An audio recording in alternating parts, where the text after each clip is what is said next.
Labadiena. Savaitės pradžia akcijų rinkose prasidėjo kilimu.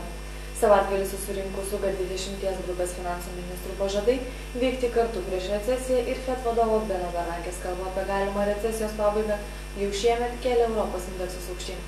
Bankinės sektorius akcijos tęsia kainų šuolį po vis daugiau pasirodančių pranešimų apie pelningai pradėtus metus. O OPEC sprendimas ekonominį augimą gaivinti nemažinant gavybos tempia naftos kainą žemyn. Pabaltijos akcijų rinkos vis blaškėsi ir itin vangiai vertino kylančius užsienio indeksus. Vilniaus vertybinių popierių biržos indeksas išlaikė nepakitusią reikšmę. Nuo pat prekybos pradžios į lyderės poziciją iššoko Teo LT ir Lietuvos jūrų laivininkystė, kurių akcijų perleista už 400 000 litų ir daugiau. Pastarosios buvo pasiekusios maksimalią kainos kėlimo ribą ir pritrūko pardavėjų.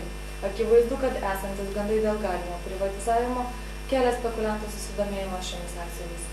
Įpusėjus prekybai rinkos dalyviai suaktyvėjo Lifosos pozicijoje. Akcijų kaina šoko 4,5%.